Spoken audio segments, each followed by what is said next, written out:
I feel like any bishop in the church, if I said...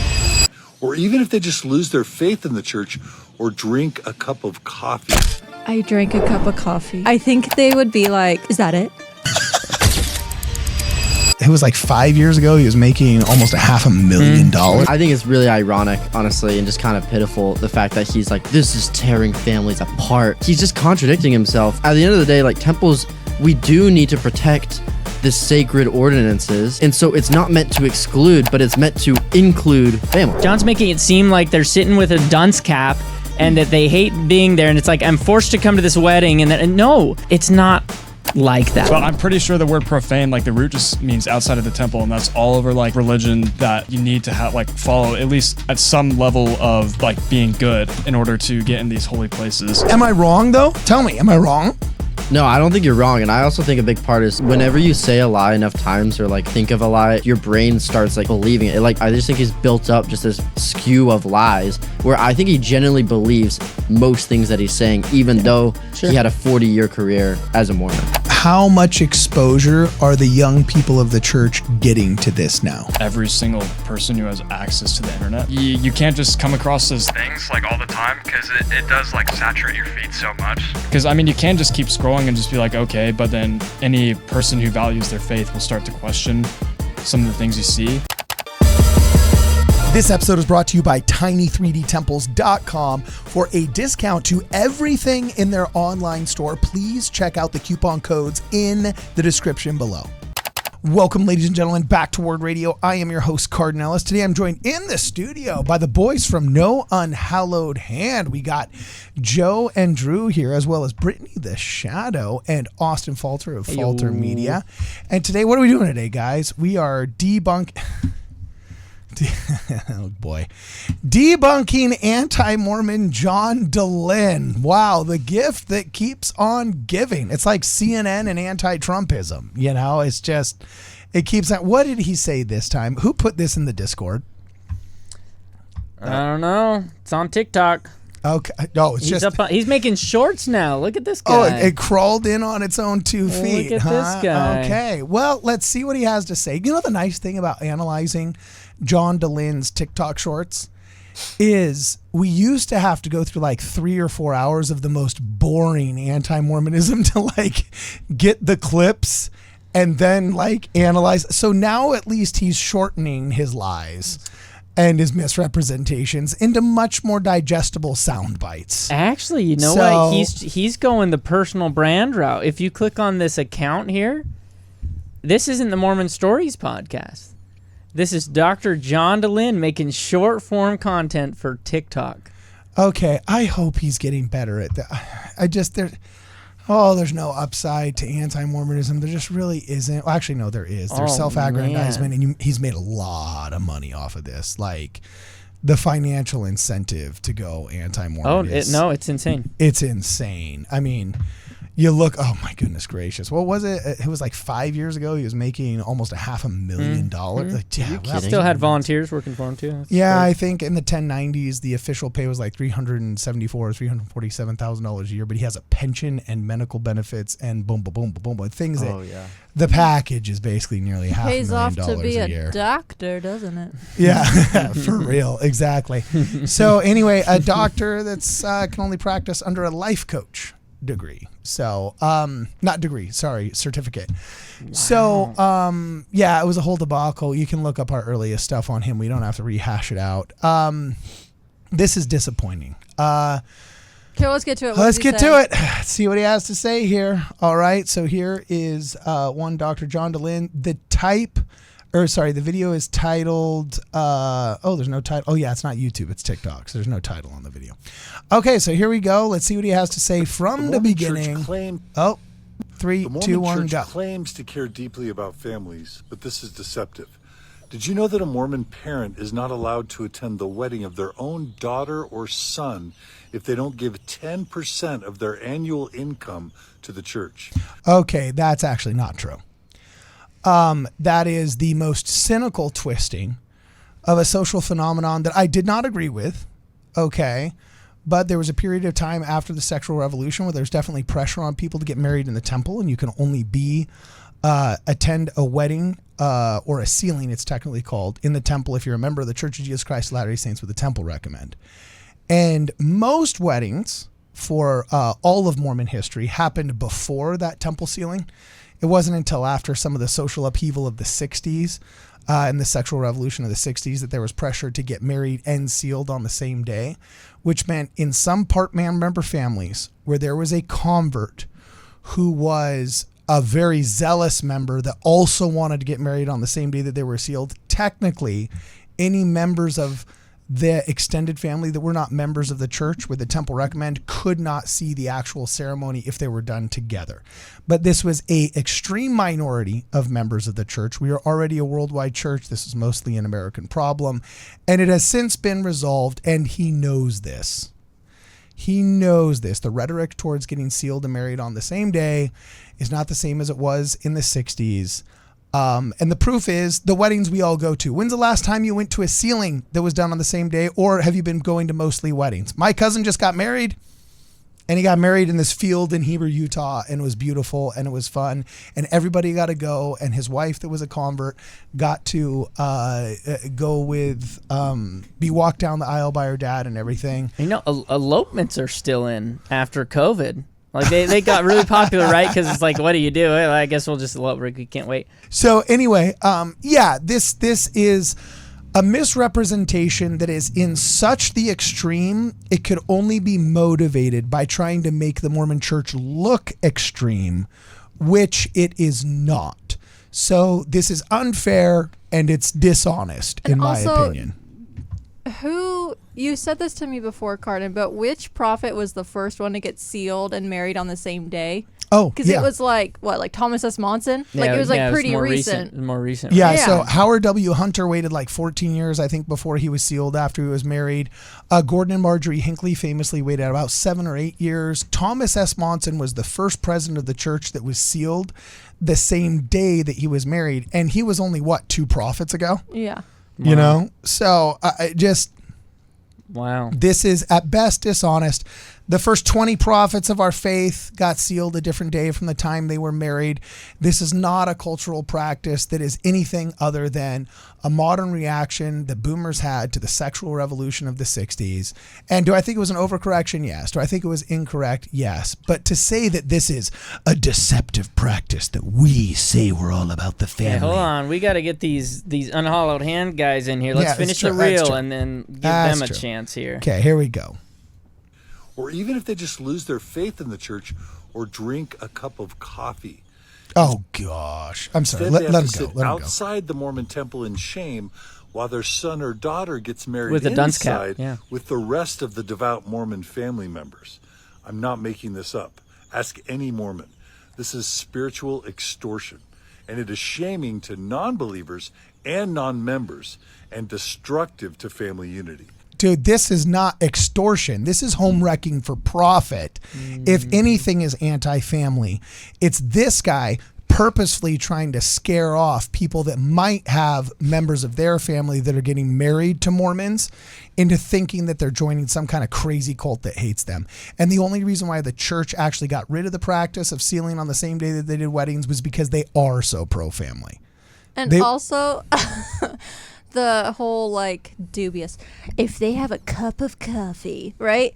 It's not true. Any bishop that I've known, I feel like any bishop in the church, if I said, I drank a cup of coffee, I think they would be like, is that it? Okay, you're okay. It's gonna be okay. I don't automatically lose my temple recommend over 1 cup of coffee. You know, we're also commanded not to be slothful. But if you go to your bishop and you're like, I slept in, is he gonna say no, you can't go to that wedding, man. No, you can't go. No, it's a cruel pejorative. Anyway, guys, jump in. This is the Ward Radio Wigwam, man. Yeah. You got to fight for every microphone minute, dude. We're not used to this. No, I think it's really ironic, honestly, and just kind of pitiful the fact that he's like, this is tearing families apart. this is everything. And it's so funny because temples are literally the entire reason why families can be together forever. Like the sealing ceremony is the reason that our families are going to be together past this life and on to the next. And so it's like, as he's talking about, it's just tearing families apart. I'm like, bro, it's like he's just contradicting himself. And then because at the end of the day, like temples, we do need to protect the sacred ordinances. And so it's not meant to exclude, but it's meant to include families. Exactly. This is cult porn. John's making it seem like they're sitting with a dunce cap and that they hate being there. And it's like, I'm forced to come to this wedding. And no, they're there to support. And even if they're like, yeah, well, I don't practice or I'm not, going in or whatever. It's not like that. Yeah, dude, Britney's grandpa was the temple president of the Los Angeles Temple. Well, a counselor. He was in the temple presidency. Mm-hmm. And they don't make them sit outside in shame. Like, how dare you? That is an absolute lie, and John Dehlin knows it. The temple president himself would come down, and I remember your grandfather would tell me the stories of how he would walk around with the families and give them an entire tour of the visitor center and the temple personally. If there was the rare exception of somebody not being able to participate in the religious experience because they weren't a member or they didn't have a temple recommend, the temple presidency would leave their office and their job to make sure that that family was accommodated and felt welcomed.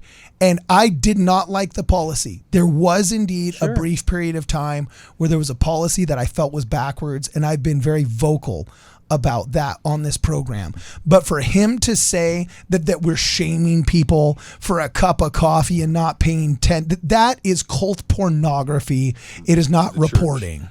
Or even if they just lose their faith. I don't even know who was at my wedding, in my sealing, let alone like when it says it separates family. I tell you what, if there's one thing that's kept my wife and I closer together, it's the promises we made with God, our relationship to God, and the effects of that in the world when you have temple keeping individuals or people making these covenants. It's wonderful. It's beautiful. And I don't care who was at my wedding. I don't even, it doesn't well, my family is me. Do. I get that, but it's I guess that's the other element to this is like I see the effects that the sealing ceremony has, and who's in the room and who's out of the room doesn't make that much of a difference in the grand scheme of things. And I was going to say, like, piggybacking off of you, Austin, if a family really wants to be in the sealing, and that's separate from the wedding, they can have their own civil wedding in a courthouse in some beach somewhere. Like, they're free to do that. But if they want to get sealed in the temple, the family has every opportunity to gain a testimony, become a member of our church, be in that sealing. Or if they think it's all a bunch of hogwash and they don't believe it, then it shouldn't affect you if they do go get sealed. Yeah. I might not like art museums, but I'm not going to keep people from going to an art museum. Like, you know what? I actually do like art museums, though. I don't know why I said that. That was weird. Yeah. But he says, like, oh, well, if a member of the church has lost their faith. Yeah, well, guess what? If, I don't know, I was Hindu, okay, and I lost my faith. Look, I'm Mormon. I've already lost my faith in the Hindu gods. Never had it in the first place, all right? But, like, if one of my buddies was Hindu and was like, hey, bro, I'm getting married. Will you come support me? Heck yeah. Look, I got this religious ceremony over here. It's kind of like a Hindu thing that I got to do, but, like, we'll be back in 5 minutes. Yeah, sure. Awesome, bro, dog. Like, count me over here at the soda stand. You know, like, I just, it's to say that I was left outside of the Hindu ceremony in shame is utter garbage. It's nonsensical. It's not how it's handled. It's not how it's approached. And I'm sure he's going to find some teary-eyed ex-Mormon, anti-Mormon that hates the church and is at odds with all the rest of their family. And this is their shining star moment to get in front of the camera. Sure there's pain associated with There's somebody that handled it wrong. But the question is whether or not that is the process, and it's not the process. And this, by the way, is old news. It's been old news and discontinued years ago. When did we go to Spencer's wedding? That's a good question. Was Elizabeth even, she was like 3. It was like 6, 7. years ago. Almost, something like that, yeah. Yeah, this is at best 5-year-old news that he missed, but he doesn't. This is the guy that scoured the handbook to come up with the policy of exclusion. Like this is not an out of the know honest actor. Yeah. This is a dishonest actor. So let's keep on going. And it is shaming to non-believers and non-members and destructive to family unity.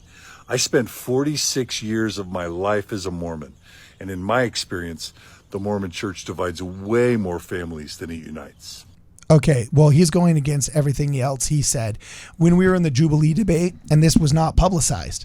And this is another reason why I was kind of a little bit pissed that I didn't just record separate audio myself when I was on there.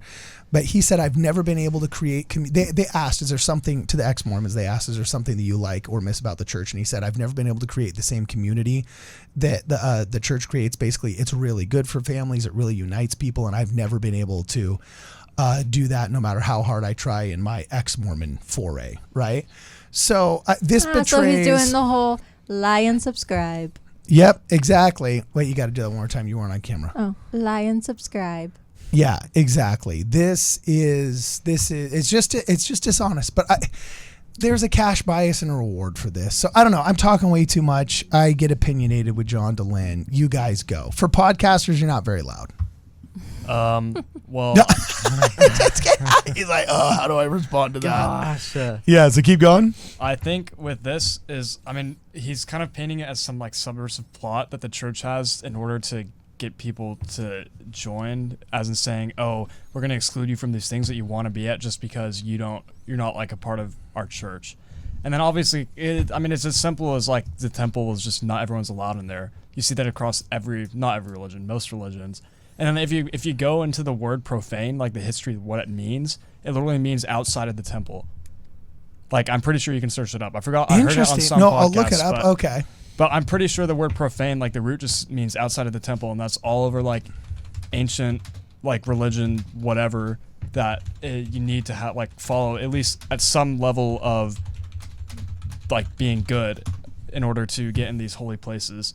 Okay, you know what? You're right. Look at this. Holy crap. I just looked it up. Man, dude, you are a wealth of knowledge, bro. Look, it says the word profane literally means outside the temple. In ancient times, it referred to things or people not initiated into religious mysteries or practices. And the ancient term mystery really meant temple rituals.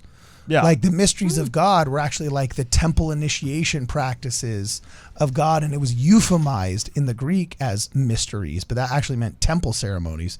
So the word profane literally means outside the temple. In ancient times, it referred to things or people not initiated into religious mysteries or practices, or those not permitted to enter into sacred spaces like temples.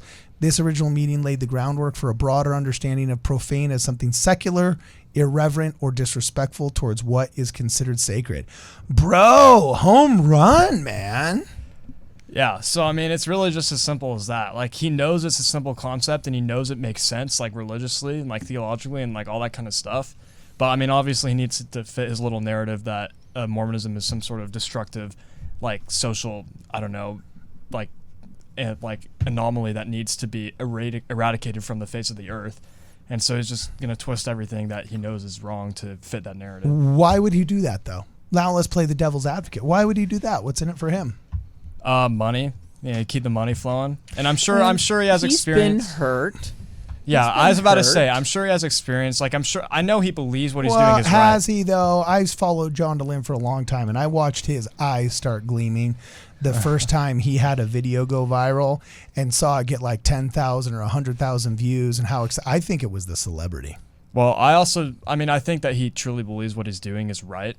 Yeah. That like he thinks it is harmful. You don't think that pride? No, I think I see this happen with actors all the time. They're so desperate. They come to Hollywood moving here.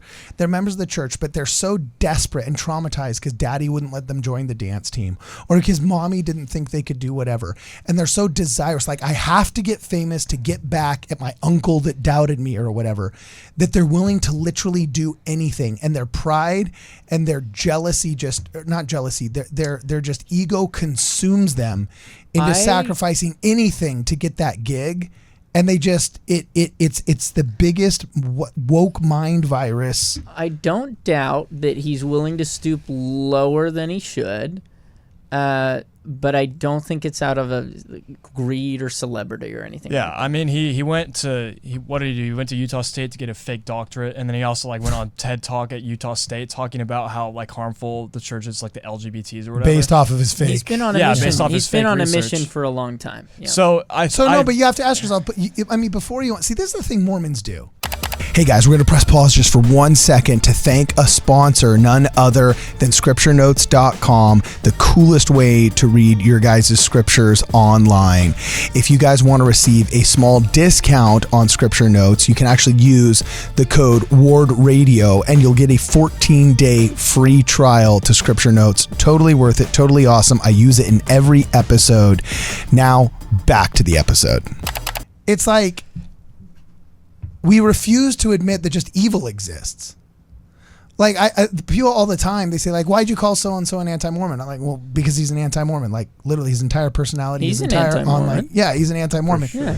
And, like, some people aren't even willing to say that because we're so desperate to give some benefit of the doubt that's just... It's as though in order to be righteous, we're not allowed to recognize evil exists because we think that just... if it exists, it's not redeemable. I think he could turn around, but it would require a massive ego check. Well, I mean, that's not something we can give to him. I know, but just because it's not something we can give to him doesn't mean that we think that he's, irredeemable or something. But, like, I don't think John Dehlin's motivation is he was just hurt. I don't think that's his motivation. Being just hurt and angry about something doesn't lead you to a decade-long career of $1 million organization that pumps out for 10 years straight before he fell out of favor more recently because he's getting overshadowed by other anti-Mormons.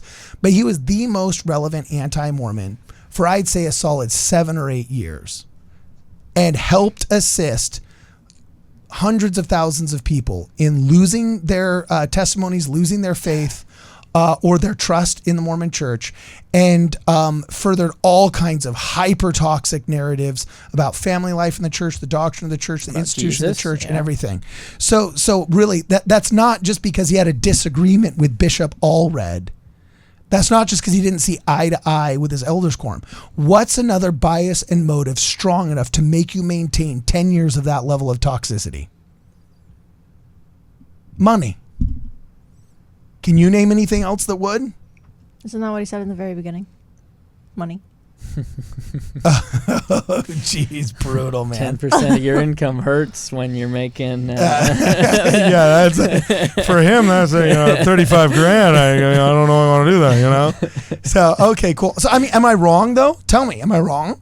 No, I don't think you're wrong, and I also think a big part is whenever you say a lie enough times or like think of a lie so many times, like they've done literally studies on this, your brain starts like believing it. It like changes your wiring, and then you'll eventually believe it. And they've done like lie detector tests where they've actually passed it because their brain thinks it's a lie. So I think, yeah, in his career, as he's doing all this fake research, I just think he's built up just this skew of lies where I think he genuinely believes most things that he's saying, even though he had a 40-year career as a Mormon.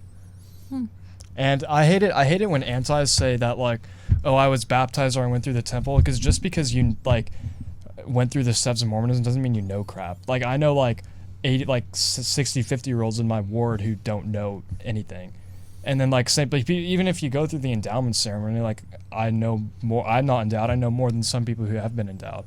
And then it's kind of like, so it gives you no substance to your claims whenever they harp on the whole like, oh, I used to be a member for X amount of years. True. And then it's just, I don't know.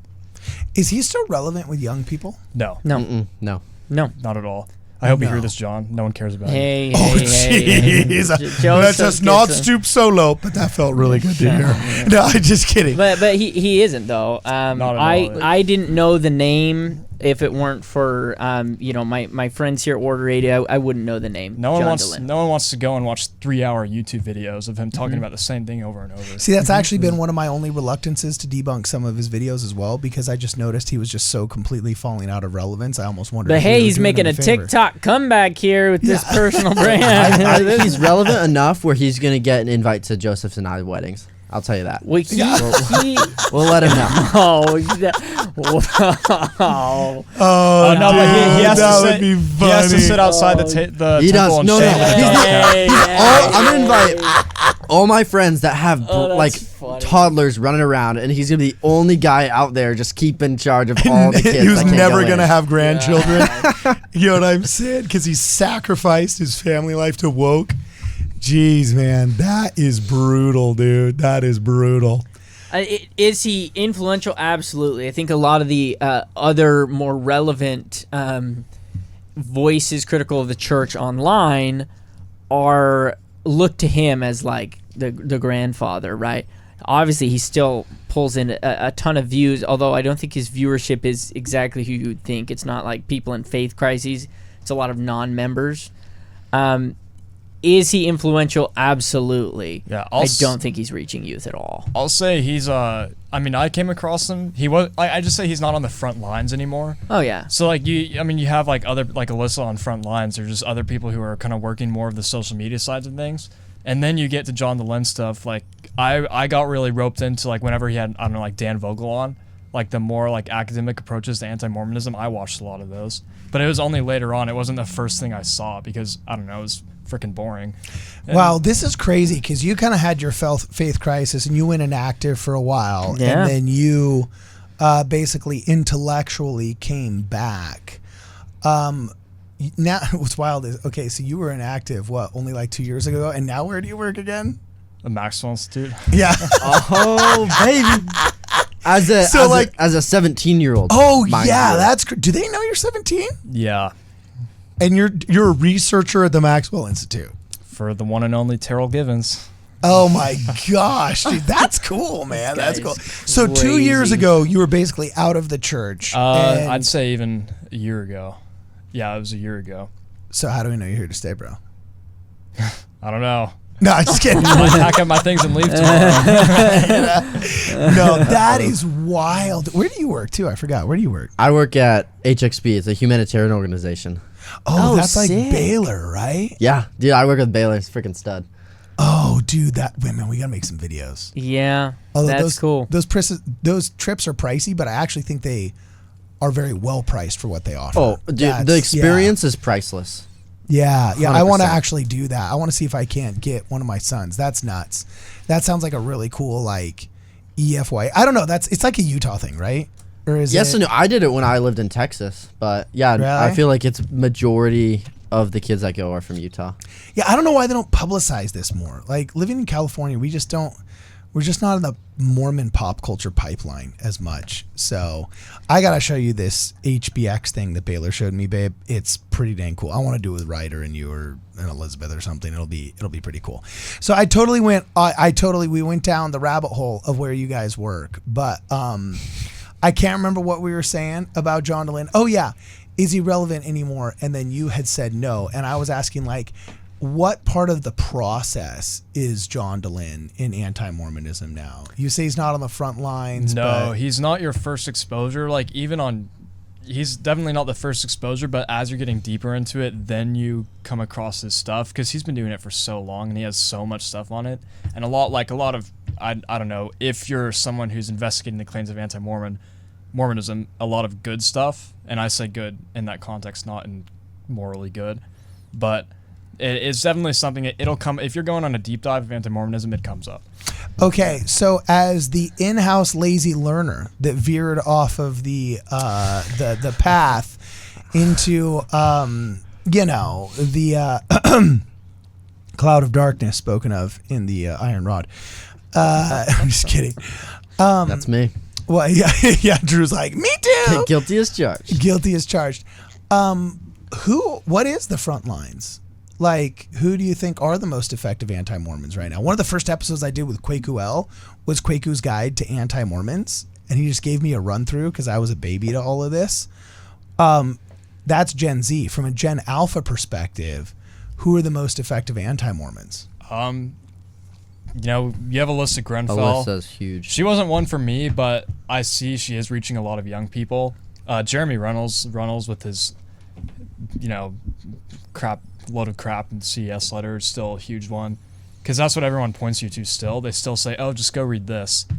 And then like comment sections on videos are huge. Just like anything that is really focused on like Instagram and TikTok are like usually the first exposures. So would you say the amalgamation of all the comments on Instagram is really probably the most effective anti-Mormonism out there right now, more than any one creator? Or do you really think there's a creator that does? Yeah, no, I'd say definitely the amalgamation of all the comments and everything you just see when anything about LDS pops up is definitely greater influence than holistic Grenfell. The pro content too, whether you have pro or anti or neutral, whatever the stance is, in the comment section, it's always anti, all the time. Interesting. So the front lines are Alyssa Grenfell CES letter, just because it's so shareable. Like the genius of the CES letter is it's a shareable link via text. Yeah. Like that was the genius of the CES letter. Content is king. And it's crap content, but distribution is queen. And on a chessboard, what's the most popular and the most powerful piece is distribution. And the distribution of the CES letter was a thing of genius that Jeremy Reynolds, I don't even think, knew he was getting into when it happened. He just stumbled into it. But it was genius nonetheless. We give credit where the credit is due. And so I'm curious, why do you say, oh, that crap CES letter? Like, what makes you have such like a negative view of it now? Well, I mean, it's pretty simple. Like, you just kind of search up like the claims or some of the points he makes. And then one thing I did like after I went through everything is I read it alongside, I think it was Sarah Allen's rebuttal, but I think I also did it with Jim Bennett's rebuttal. Okay. And then I read along it, and then also like in Austin 5's Light and Truth letter, it kind of talks about some of the same points, but like just a bunch of this stuff is like literally made up. And there's good answers to it all, but then obviously if you don't have any background in knowing anything about apologetics or church history, because I don't know, you're like a high schooler who has no exposure to it, and you're coming across that there's a list of like 100 points that a lot of them seem pretty valid. Okay, so you mentioned the Light and Truth letter, Sarah Allen's response to the CS letter, and Jim Bennett's. Which of those would you recommend now that you've read all three, if you had a friend in your ward or somebody that was actually starting to struggle or has read the CES letter? Which one of those do you think is the most potent pill? Which one's the red pill to the blue CES letter pill? I think Jim Bennett's is all right, but it doesn't go super in depth on everything. I think Sarah Allen's is really good. It's so long. Like it was honestly hard to go through, but it goes really in depth in a lot of things. And the Light and Truth letter is just, it's not really it doesn't really clap back on all the points, but it just gives like the opposite, which is positive points, which is also good. But like if you really want to dissect the CES letter specifically, which I think there's no point in doing, then I guess read Sarah Allen's probably. You are brutal. No, this and I love it. Anytime any anti says the word CES, like immediately they don't know what they're talking about, because a lot of them don't realize that he had like a Reddit account and was asking people on Reddit, hey, what should I add to this letter to like stump my boss? Like it's like so baseless and so stupid. So do you think the popularity of the CES letter is waning? Do you think it's staying the same? For sure, because it's been debunked so many times. It's an effective tool, but it doesn't have the same level of uncontestedness or even accessibility or traction or momentum, any of that. Unless you're super just like intellectually lazy, you don't read the CS letter and leave the church. It just kind of like opens a door for it. Almost. Gives an excuse if you want one. Yeah, if you want to keep going down that hole, no one like just reads it and says, "Oh, I'm leaving because like I don't know how to answer all of these," because there are answers and you just don't want to do your research Wow. Holy smoke. This is so interesting. So how much exposure, I'm sorry that this has become an inquisition of the young kids at BYU, but this is a really interesting portal because you've been on both sides of the fence. You're like a little mini Gen Alpha Don Bradley, How much exposure are the young people of the church getting to this now, do you think? The CES letter? To all of it. Just anti-Mormonism in general. Every single person who has access to the internet. Okay. Do you think they see the like truly anti-focused like stuff like this, or do they just see more of the cultural stuff, making fun, poking fun? I think poking fun, it starts off with, and then it can kind of go to, like, I don't know. I think it depends on each person. Like, for me, it was more on, like, the intellectual, like, evidence stuff. I was like, wait, why doesn't this line up with whatever? And then I looked into that.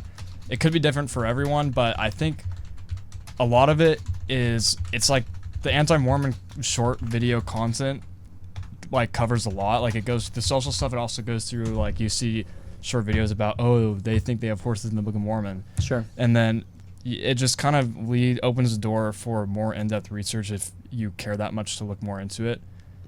And yeah, I just think that's what kind of the scene is. But the thing is, everyone comes across it, and you can't just like, you can't just come across those things like all the time, because it does like saturate your feed so much. Sure. Like even if you just stop to watch, you'll be like, oh, I didn't know this. And then what happens is you just kind of like, you have to decide at one point what you want to do to resolve this problem. Because, I mean, you can't just keep scrolling and just be like, okay, but then any person who values their faith will start to question some of the things you see. And then either you can just like try to keep ignoring it, or you look into it. And then some people decide to do the bad thing, which is what I did, and look more into the anti-Mormon side, not the positive side. And then it just keeps going deeper and deeper, and then it can be detrimental to your faith.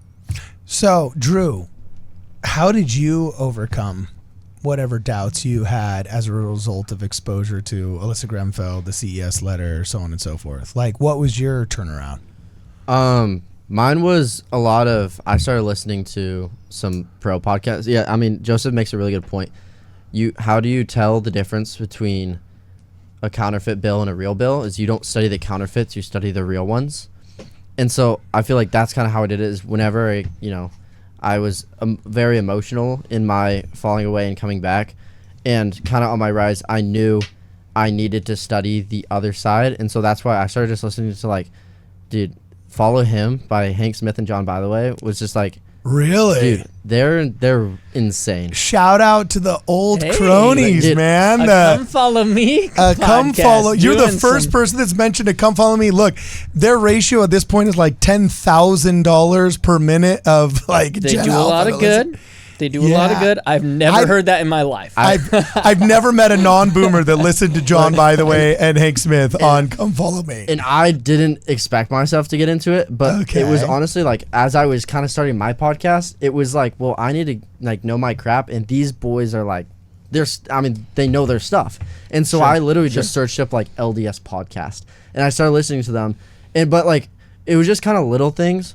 And then I read like this one, I forgot what book this is called, but it's like Brad Wilcox's, like one of his best books. Okay. And like same things. I started just reading the kind of like the boomer stuff, and it was, but dude, I'm an old soul. I love reading, and like that was just what worked for me. And so I know it won't work for other people, but I was less social media until I was kind of back, if that makes sense. Interesting. Well, you got to give some credit where some credit is due. What are some of these books you read that made you feel good? I mean, I got to tell you, Hank Smith is like, this is the youngest person I've ever had in my comment section right now. And John, by the way, they do good stuff. Hey, come on. I know they do good stuff, but I'm just saying, like, I've literally never met somebody that doesn't remember the Kingston Trio. Yeah. It's every comment on the Comeback podcast is someone who came back to the church listening to their podcast. Come Follow Me is like people who are active, faithful members trying to keep up on their study. It's going to be a different ratio for sure. Yeah. So, what books did you read that really helped you out? Well, so I guess the other thing too is I'm really big on like self-help and self-improvement, and like I could, whenever, my story, I talk a lot about, I just had like this burning desire for this hole that I needed to fill. And so as I was kind of like working on like discipline and like self-help and like getting my crap together, there's one book called Essentialism. There's another one called like the seven most effective habits, but Stephen Covey, I think. There's what's this other one? It was all these books, and then there's also like Man's Search for Meaning, which they're not necessarily like religious books, but these books like help me kind of push me towards like, yeah, these are good, and yes, I need to like do something with my life, but again, at the end of the day, like I was born into a member family with like good member parents and like all this knowledge from primary and my youth, and I had a divine calling and I needed to do more, and that's what kind of pushed me into learning more and like coming back. Sure. Wow. And then last question, I guess, is like, when's the moment when your scales like just totally tipped and you just realize like, okay, it was stupid that I was gone. Like, I need to be back. Was there like any book that did it? Any specific? Was there a Come Follow Me where you just thought, okay, John, by the way, just made so much sense. Hank Smith just made so much sense. I'm back. Or you know, was there any inciting incident, as we say in like the script writing world? It wasn't a book.